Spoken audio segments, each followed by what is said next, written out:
ওরা মসজিদ ভাঙ্গে মন্দির বানাইছে, ঠিক কিনা বলেন? বাংলাদেশে দেখেন কোথায় মন্দির ভাঙ্গে মসজিদ বানাইছে, একটা দেখেন, একটা পারবেন? পারবেন না। আমরা মন্দির ভাঙ্গে মসজিদ বানাইনি, তারা বানাইছে। এগুলি হলো ধর্মনিরপেক্ষ মতবাদের আসর। এই সেদিনও ভারতের আহমদাবাদের রাজধানী, গুজরাটের রাজধানী আহমদাবাদে হাজার হাজার মুসলমানদেরকে তারা হত্যা করেছে, করে নাই? মুসলমানদেরকে হত্যা করেছে, তাদের জমি জমা শেষ করেছে। একটা পাগল তারে বানাইছে তারা প্রতিরক্ষা মন্ত্রী, এলকে আদভানি, নিকৃষ্ট পাগল। এ পাগল বলতেছে 2 কোটি বাংলা ভাষী বাংলাদেশি, আমাদের 2 কোটি লোক গেছে ওইখানে, ওদেরকে পুশ ব্যাক করবে, এখানে পুশিন করবে। আমার দেশের লোক তোমার দেশে যাবে কোন দুঃখে? আমার কিসের অভাব? অভাব থাকে তোমার আছে, আমার বাংলাদেশে কোনো অভাব নাই। সুতরাং বেয়াদব আদভানিকে জানিয়ে দিতে চাই, তুমি যদি 2 কোটি লোক ফেরত পাঠাইতে চাও অবৈধ বলে, বাংলাদেশের জনগণ তো এদেশে অবৈধভাবে বসবাসরত ভারতীয়দেরকে পুশিন করার চেষ্টা করতে পারে। আর যদি তা করে তা কি ভালো হবে? কিন্তু আমরা তা করব না, আমরা কোনোদিন করি নাই, করব না, কারণ আমরা মুসলমান। চিল্লায় বলো আমরা কি? আমরা তোমাদের মতো ছোট লোক নই। আজ হাজার হাজার মুসলমান ভারত আর বাংলাদেশের নো ম্যান্সল্যান্ডের কাছে এনে বাংলা ভাষায় কথা বলে। অপরাধ তাদের এই 60-70 বছরের সেখানকার অধিবাসী, তারা অপরাধ, তারা মুসলমান। এই হাজার হাজার মুসলমানদেরকে ভারত আর বাংলাদেশের সীমান্তে এনে উন্মুক্ত আকাশের নিচে বাচ্চাগুলা মায়ের থেকে আলাদা করে নদীতে ভালাই দিতেছে, মায়ের ছিনতাই করে নিয়ে রুমের মধ্যে নিয়ে যাচ্ছে, বাচ্চারে ছিনতাই করে নিয়ে যাচ্ছে, মারধর করতেছে, আর বলতেছে যে বল আমরা বাংলাদেশি, তা নাহলে গুলি করে মারবো। সপ্তাহের পর সপ্তাহ তারা সেখানে পড়ে আছে এই প্রচন্ড শীতে, খাতা নাই, কাপড় নাই, এক কাপড়ে দিনের পর দিন চলে যাচ্ছে, খাবার নাই। এগুলো মানুষ? ভারত সরকারের, ভারতের যারা রাষ্ট্রপ্রধান সরকার বেয়াদব, অসভ্য, বন্য পশু, এরা মানুষ নয়। সুতরাং এই পশুদেরকে জানিয়ে দেওয়া উচিত, বাংলাদেশ কোন অবস্থাতেই এটাকে মেনে নিতে পারে না। আর একবার প্রমাণ হলো ধর্মনিরপেক্ষ মতবাদ মানবতার জন্য অসভ্য মতবাদ। এই মতবাদ বাংলাদেশে একটি দল চালু করতে চায়, ওরাই বাংলাদেশ সম্পর্কে বিদেশে কথা বলে আমেরিকাকে আমাদের বিরুদ্ধে খেপাই দিয়েছে। আমার চিন্তা, আমার বক্তব্য হচ্ছে, বিরোধী দলের নেত্রী তিনি আমেরিকাকে বুঝায় বাংলাদেশের বিরুদ্ধে বাংলাদেশকে ক্ষতিগ্রস্ত করেছেন। 14 কোটি জনগণের কাছে তার ক্ষমা চাওয়া উচিত। বাংলাদেশের পৃথিবীর মধ্যে শ্রেষ্ঠ শান্তিপূর্ণ দেশ, উদার গণতন্ত্রে বিশ্বাসী দেশের নাম হলো বাংলাদেশ। এইসব হাবিজাবি বলিয়া বুশেরে খেপাইয়া কোনো লাভ নাই। আল্লাহ আমাদের উপরে খুশি থাকলেই হইল। সূরা লোকমানের মধ্যে তিনি তার ছেলেকে ডেকে বলেছেন, ইয়া বুনাইয়া আকিমিস সালাত ওয়া আমুর বিল মারুফ ওয়া নহা আনিল মুনকার ওয়াসবির আলা মা আসাবাক ইন্না যালিকা মিন আজমিল উমুর। আল্লাহ পাক বলছেন, ইয়া বুনাইয়া, হযরত লোকমান হাকিমের কথা আল্লাহ পাক কোরআন শরীফে তুলে দিয়েছেন। সুবহানাল্লাহ। তিনি তার ছেলেকে ডেকে বলছেন, ইয়া বুনাইয়া, হে কলিজার টুকরা সন্তান, আকিমিস সালাত, নামাজ প্রতিষ্ঠা করো। সুবহানাল্লাহ। নামাজ কায়েম করো। ওয়ামুর বিল মারুফ, ভালো কাজের আদেশ করো, নেক কাজের আদেশ করো। ওয়ানহা আনিল মুনকার, আর খারাপ কাজ দুয়াতে বিরাও। ওয়াসবির আলা মা আসাবাক, আর বিপদ আসলে ধৈর্য ধারণ করো। এই কাজটা হলো এমন, এই কাজ করতে গেলে বিপদ আসবে। এই কাজ করতে গেলে কি হবে? বিপদ আসবে। আপনি যখনই অন্যায় কাজের প্রতিরোধ করবেন বিপদ আসবে, তখন এই বিপদের সময় ধৈর্য ধারণ করতে হবে। বিপদের সময় কি করতে হবে? ধৈর্য ধারণ করতে হবে। প্রিয় ভাই সব, এই কাজটি করেছিলেন নবী করিম সাল্লাল্লাহু আলাইহি ওয়াসাল্লাম। নবী করিম সাল্লাল্লাহু আলাইহি ওয়াসাল্লাম এই কাজ করে ইন্তেকাল করলেন। হযরত আবু বকর রাদিয়াল্লাহু তাআলা আনহু তিনি মুসলিম জাহানের খলিফা হলেন। দেখেন, ভালো কাজের আদেশ, অন্যায় কাজের নিষেধ করলে পরে সমাজের চিত্রটা কিভাবে বদলে যায়। হযরত আবু বকর তিনি হচ্ছেন খলিফাতুল মুসলিমিন, আমিরুল মুমিনিন। হযরত ওমরকে তিনি বানালেন বিচারপতি। ইতিহাস লিখছে, ফামাকাসা আমান কামিলান ফালাম ইয়াখতাসিম ইলাইহি ইসনান। একটা বছর পার হয়ে গেল, ইতিহাস লিখতেছে হযরত ওমরের বিচারপতি থাকাকালীন সময় হযরত আবু বকর রাদিয়াল্লাহু তাআলা আনহুর জামানায় একটি বছর পার হয়ে গেল, হযরত ওমরের বিচারালয় একজন মানুষ আর একজন মানুষের বিরুদ্ধে মামলা নিয়ে হাজির হলো না। হযরত ওমর হযরত আবু বকর রাদিয়াল্লাহু তাআলা আনহুর কাছে গিয়ে বলছেন,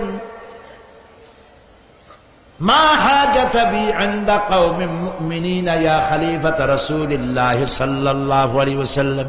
হে আল্লাহর রাসূলের খলিফা, এই দেশে বিচারকের দরকার কি?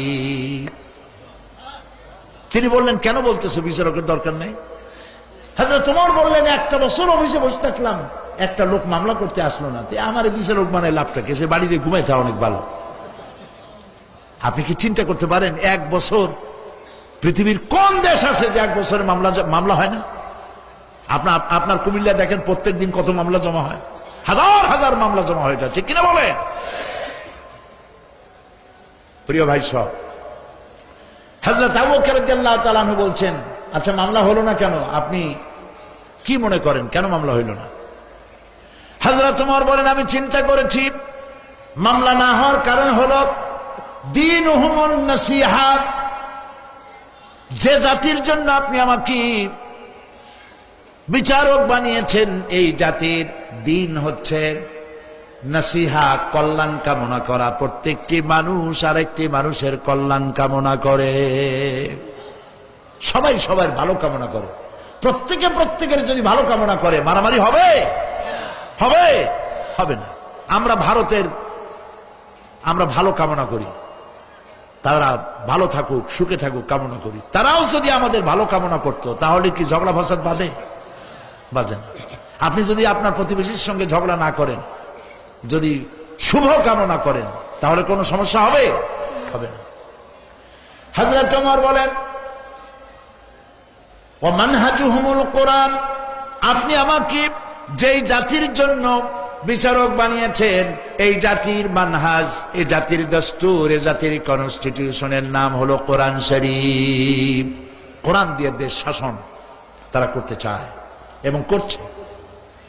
ওয়া আমালুহুম আল আমরু বিল মারুফ ওয়ান নাহয়ু আনিল মুনকার।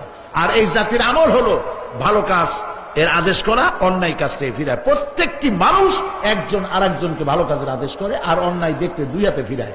সুবহানাল্লাহ। এরা হলো তাদের আমল।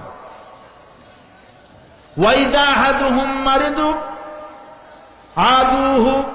যখন এই জাতির কোন এক ব্যক্তি অসুস্থ হয়ে যায়, তখন তাকে দেখতে অনেক মানুষ হাজির হয়ে যায়। কি সুস্থ সুন্দর সমাজ! আমরা তো খবরও রাখি না। 4 তলা 5 তলা বিল্ডিং এ থাকে, দোতলায় মানুষ একজন মরে যাচ্ছে, 3 তলার খোঁজ নেই। এরকম হয় কিনা? প্রতিবেশী অসুখে ছটফট করছে 1 মাস, পাশের বাড়ির লোকের খোঁজ নাই। মুসলমানদের এই অবস্থা হওয়া উচিত ছিল না। মুসলমানদের অবস্থা হচ্ছে কাজাসাদিন ওয়াহিদ। নবী করিম সাল্লাল্লাহু আলাইহি ওয়াসাল্লাম বলেছেন, মুসলমান হবে একটি বডির মতো। এর একটি অঙ্গ ব্যথা হলে সমস্ত অঙ্গ ব্যথা হয়ে যায়। এটাই হওয়া উচিত ছিল। সুতরাং আপনার বাড়ির পাশে একজন অসুস্থ হয়েছে, আপনি তাকে আঙ্গুর নিয়ে, আপেল নিয়ে, সামর্থ্য যা আছে হরলিক্স নিয়ে আপনি দেখা করতে যান, তার গায়ে হাত বুলান, তার জন্য দোয়া করেন। শত্রুতা হবে না মহব্বত বাড়বে? কি বাড়বে? মহব্বত বাড়বে। আর এই মহব্বত যত বাড়বে, ততই সমাজ বিনির্মাণে, উপকারে কাজে লাগবে। আর যখন এদের মধ্যে কেউ ফকির হয়ে যায়, নিঃস্ব হয়ে যায়, সাহায্য করার জন্য লোকেরা 2 হাতে আগায় চলে আসে। ফাফিমা হুম ইয়াখতাসিমুনা ইলাইয়া ইয়া খলিফাত রাসূলুল্লাহ সাল্লাল্লাহু আলাইহি ওয়াসাল্লাম। এই যখন সমাজের অবস্থা, সেই সমাজের লোকেরা কোন দুঃখে আমার কাছে মামলা নিয়ে আসবে? কেউ মামলা নিয়ে আসে নাই, আসারও সম্ভাবনা নাই। এই ধরনের একটি সমাজ প্রতিষ্ঠা করেছিলেন নবী মুহাম্মদ রাসূলুল্লাহ, বলেন সাল্লাল্লাহু আলাইহি ওয়াসাল্লাম।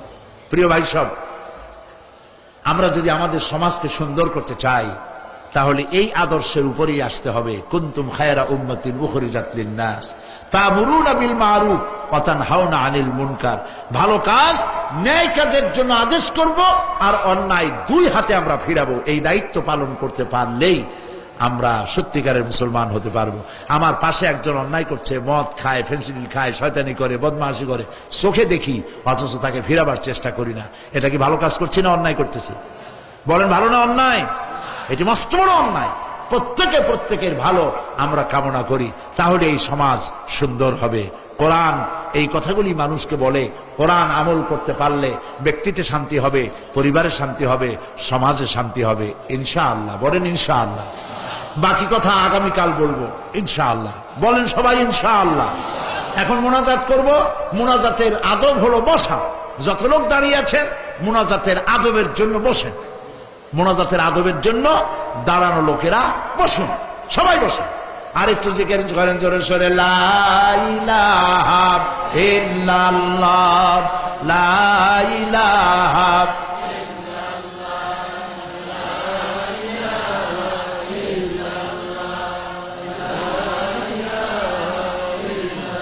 একটু থামেন, একটু থামেন।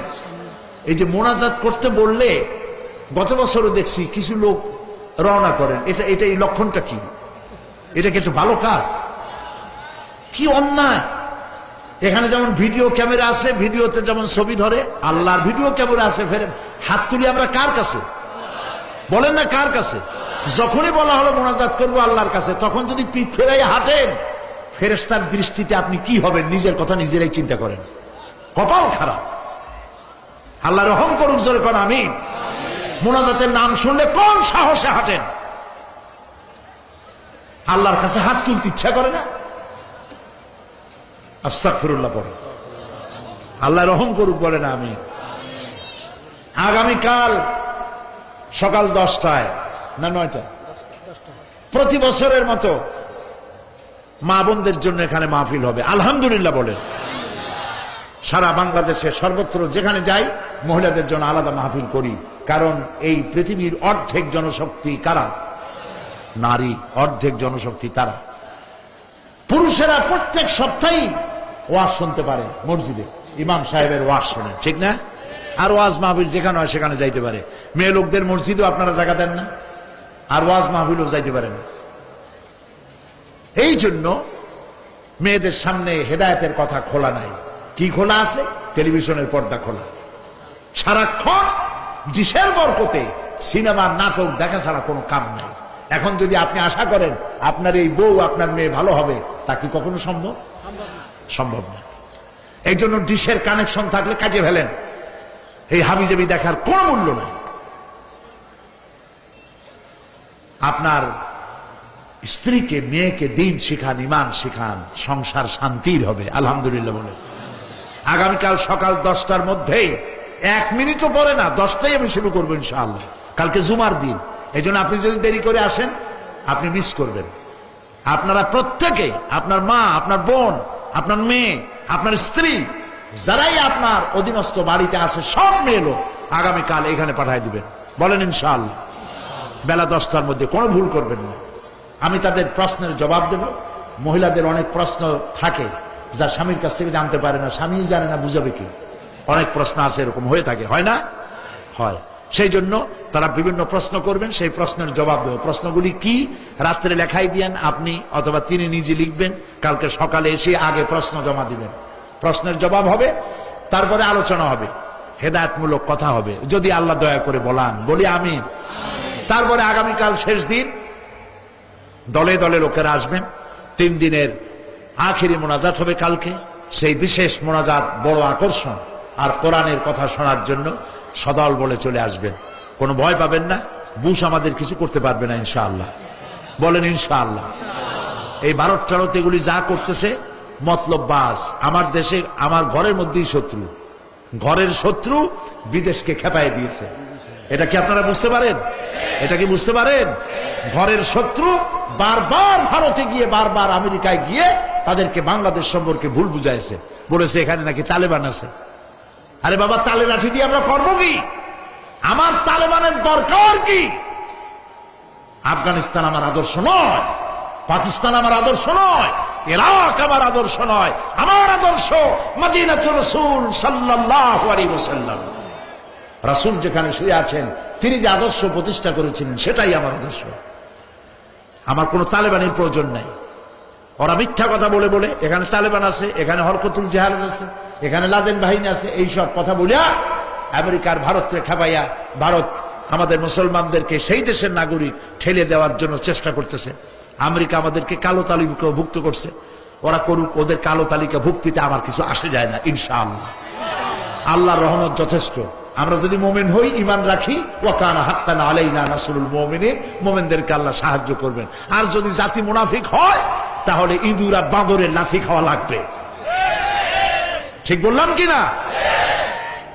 প্রিয় ভাই সব, সেই জন্য আগামীকাল মাহফিলে বেশি পরিমাণ লোক আসবেন ইনশাআল্লাহ। প্রতি বছরের মতো আগামীকাল হবে, দোয়া হবে, আলোচনা হবে। আর ড্রাম আছে, বাজাবে নাকি? চতুর্দিকে ড্রাম আছে। বুঝেন তো কেন আছে? এই বিশাল মাহফিল, কত বড় প্যান্ডেল চিন্তা করেন, কত লাইট, কত প্যান্ডেল, কত গেট, তারপরে মাইক তো ঢাকা থেকে আনতে হয়, কুমিল্লার মাইক দিয়ে তো এটা কন্ট্রোল করা সম্ভব না। সেই জন্য প্রিয় ভাই সব, আপনারা মেহেরবানি করে আপনাদের টাকা পয়সা যাওয়ার সময় ড্রামগুলিতে ফেলে যাবেন, যাতে করে মাহফিল কর্তৃপক্ষ কোনো ক্রমেই ঋণগ্রস্ত না হয়ে যায়। বলেন আমিন। দেবেন তো পয়সা? আর আগামীকাল বেশি করে পয়সা নিয়ে আসবেন পকেটে করে। পয়সা কারে দিবেন? আল্লাহরে দিবেন। কারে দিবেন? ওয়াকরিদুল্লাহ কারদান হাসানা, আল্লাহ পাককে দিবেন। এ কাজ হলো তাআওয়ানু আলাল বিররি ওয়াত তাকওয়া, ভালো কাজে সহযোগিতা করার জন্য আল্লাহ পাক বলেছেন। গেল 1 নম্বরের কথা। 2 নম্বরের কথা হচ্ছে যে 2-3 দিনের আলোচনায় কোরআন শরীফ বোঝা যায় না। কোরআন শরীফ বোঝার জন্য তাফসীর সরাসরি পড়া লাগে। যে তাফসীর খানা পড়লে কোরআন বোঝা সহজ হয়, তার নাম তাফহিমুল কোরআন। বলেন তো নামটা কি? তাফহিমুল কোরআন। আরেকটি হচ্ছে অমর শহীদ সৈয়দ কুতুব শহীদ রহমতুল্লাহ আলাইহ, তার লেখা ফি জিলালিল কোরআন, 22 খণ্ড ফি জিলালিল কোরআন, 5000 টাকা দাম হাদিয়া। কিন্তু আল কোরআন একাডেমি লন্ডন তারা এর হাদিয়া রেখেছে তাফসীর মাহফিল উপলক্ষে মাত্র 2500 টাকা। পুরা 30 পারা কোরআন শরীফ আপনি নিয়ে যেতে পারবেন। তাফহিমুল কোরআন আরো কম হাদিয়া দেওয়া হচ্ছে, আপনারা সেগুলি নিয়ে যাবেন। আর আপনারা জানেন আলহামদুলিল্লাহ, আমার ওয়াজগুলি, তাফসীরগুলি এখন লেখা বইয়ের আকারে, তাফসীরের আকারে, বিশাল গ্রন্থের আকারে বাজারে বেরিয়ে গেছে আলহামদুলিল্লাহ। কারণ হলো ক্যাসেট তো সারা পৃথিবী ছড়িয়ে আছে, একদিন ক্যাসেটও থাকবে না, একদিন আপনাদের সাইডিও থাকবে না। সেদিন যাতে ঘরে ঘরে অন্তত যা বলেছিলাম সেগুলো যেন ঘরে ঘরে থাকে, সেই জন্য কিতাব লিপিবদ্ধ হয়েছে। ওরা নাম রেখেছে তাফসীরে সাঈদী। ইতিমধ্যেই তাফসীরে সাঈদী সূরা ফাতিহা আপনারা পেয়েছেন, আমপারাও আপনারা পেয়েছেন। এখন আসছে তাফসীরে সাঈদী সূরা আসর। সূরা আসরের উপরে তাফসীর করেছিলাম চট্টগ্রামে 5 দিন। 36 জন হিন্দু খ্রিস্টান মুসলমান হয়ে গিয়েছিল। 788 পৃষ্ঠা ছোট্ট সূরাটির তাফসীর, 788 পৃষ্ঠা। ইমাম শাফি রহমতুল্লাহ আলাইহ বলেছেন, সূরা আসর যদি কেউ বোঝে আর যদি কেউ আমল করে, তার হেদায়েত হওয়ার জন্য, জান্নাতে যাওয়ার জন্য কোরআনের এই ছোট্ট সূরাটাই যথেষ্ট। সূরা আসরের তাফসীর পাওয়া যাবে তাফসীরে সাঈদী, সূরা আসর এবং সূরা ফাতিহা, আমপারা, এগুলি আপনারা ওখানে পাবেন। এই রাস্তায় যে দোকানগুলি নিয়ে বসা আছে, বিভিন্ন জায়গায় আছে, কোথায় আছে খুঁজে বের করে নেবেন, আপনারা পেয়ে যাবেন ইনশাআল্লাহ। আজকে না নিতে পারেন, এই বিশাল গ্রন্থ মাত্র এর হাদিয়া রেখেছে মাত্র 200 টাকা, বিশাল গ্রন্থ। আপনারা আজকে না পারেন, আগামীকাল টাকা সংগ্রহ করে নিয়ে আসবেন এবং তাফসীর আপনাদের ঘরে ঘরে তাফসীর থাকুক, আমি এটা চাই। আপনারা পড়ে কোরআন হাদিস এবং বিজ্ঞান দর্শন দিয়ে কোরআন বোঝার সহজ সুযোগ আল্লাহ আমাদের সবাইকে দান করুন। আমরা বলি আমিন। মোনাজাতের পর আজান হবে, নামাজ পড়ে যাওয়ার সময় সবাই ড্রামগুলিতে টাকা করে দিয়ে যাবেন। আগামীকাল 10টায় আপনাদের মা বোনদের কিনে এখানে হাজির।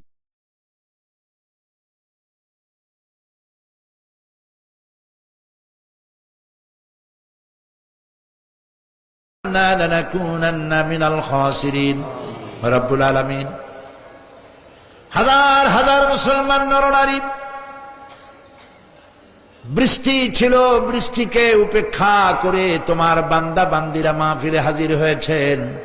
আয় আল্লাহ তাআলা, দীর্ঘক্ষণ আমরা কোরআনের কথা বললাম, তোমার হাবিবের কথা বলেছি, দয়া করে সওয়াবটুকু নবী করিম সাল্লাল্লাহু আলাইহি ওয়াসাল্লামের রূহ মুবারকে পৌঁছে দাও। আয় আল্লাহ তাআলা, আমাদের মধ্য থেকে মা বাপ জাতির দুনিয়া থেকে বিদায় হয়ে গেল, কবরগুলিকে জান্নাতের টুকরায় পরিণত করে দাও।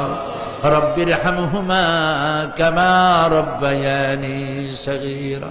সবাই পড়েন, রব্বির হামহুমা কামা রব্বায়ানি সগীরা।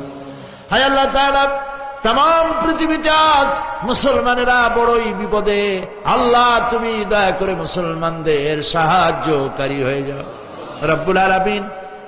ভারতের বন্য সরকার, ভারতের অমানুষ সরকার মুসলমানদেরকে ছেড়ে, মুসলমান নরনারী, ছোট্ট ছোট্ট মাসুম বেগুনা বাচ্চা হাজার হাজার সীমান্ত এলাকায় উন্মুক্ত আকাশের নিচে দিনের পর দিন না খেয়ে পড়ে আছে। আয় আল্লাহ তাআলা, ভারতের অসভ্য এই সরকারের হাত থেকে ভারতের মুসলমানদেরকে আল্লাহ তুমি হেফাজত করো। আল্লাহ তাআলা, মানুষের প্রতি যে সরকার মানুষকে দয়া করতে পারে না, তারা কি মানুষ? আল্লাহ তাআলা তুমি দয়া করে ওদেরকে হেদায়েত দিয়ে দাও, ওদের কলিজার মধ্যে ভয় দিয়ে দাও। আল্লাহ তাআলা মানুষের উপরে, মুসলমানদের উপরে তারা নির্যাতন যাতে বন্ধ করে দেয়। আল্লাহ তাআলা তুমি দয়া করে মুসলমানদেরকে সাহায্য করো। পৃথিবীতে যত জায়গায় মুসলমানেরা বিপদে আছে, সমস্ত বিপদগ্রস্ত মুসলমানদেরকে আল্লাহ তুমি সাহায্য করো। আল্লাহ তাআলা তোমার সাহায্য আমরা কামনা করি। আমরা অপরাধী, আমরা গুনাহগার। আল্লাহ তুমি কাফের বেঈমান দিয়ে আমাদেরকে মার খাওয়ায় না। আল্লাহ তাআলা রব্বুল আলামিন, তুমি দয়া করে বাগদাদকে হেফাজত করো, ইরাককে হেফাজত করো রব্বুল আলামিন। বসনিয়া, চেচনিয়া, আফগানিস্তান, কাশ্মীরকে আল্লাহ তুমি দয়া করে হেফাজত করো। আমার জন্মভূমি বাংলাদেশের স্বাধীনতা হেফাজত করো। এই দেশের ভেতরে থেকে, এই দেশে বড় হয়ে, এই দেশে রাজনীতি করে যারা বিদেশে বাংলাদেশের বদনাম করে, ষড়যন্ত্র করে, অপপ্রচার করে, আল্লাহ ওই জালিম জাহিলদের হাত থেকে বাংলাকে মুক্ত করে দাও রব্বুল আলামিন। তুমি এই মাহফিলকে তোমার দরবারে কবুল করে নাও। এই মাহফিল কর্তৃপক্ষ যেন ডেকোরেশনের কাছে, ডেকোরেটরের কাছে, বিদ্যুৎ বিভাগের কাছে এবং মাইক ভাড়া করেছে সেখানে তারা যেন ঋণগ্রস্ত না থাকে। আল্লাহ তাআলা তোমার বান্দাদের দিল নরম করে দিও, তারা যেন তাদেরকে ঋণ মুক্ত করে দেয়। আল্লাহ তাআলা এই মাহফিল তোমার দরবারে কবুল করো। আগামীকাল মাহফিলটা হতে পারে সে ধরনের সুন্দর পরিবেশ তুমি তৈরি করে দিও। আল্লাহ তাআলা কোরআন ও হাদিস দিয়ে আমাদের দিলকে ভরপুর করে দাও, ঈমান দিয়ে আমাদেরকে সমৃদ্ধ করে দাও। তোমার ভয় কলিজার মধ্যে শুধু যেন তোমাকেই ভয় করতে পারে, আর কাউকে যেন ভয় না পায়। তুমি এবং তোমার রাসূলকে যেন ভালোবাসি, এত ভালো যেন কাউকে না বাসে। রব্বানা তাকাব্বাল মিন্না ইন্নাকা আনতাস সামিউল আলিম ওয়া তুব আলাইনা ইন্নাকা আনতাত তাওয়াবুর রহিম। সুবহান রাব্বিকা রাব্বিল ইজ্জাতি আম্মা ইয়াসিফুন ওয়া সালামুন আলাল মুরসালিন ওয়াল হামদুলিল্লাহি রাব্বিল আলামিন।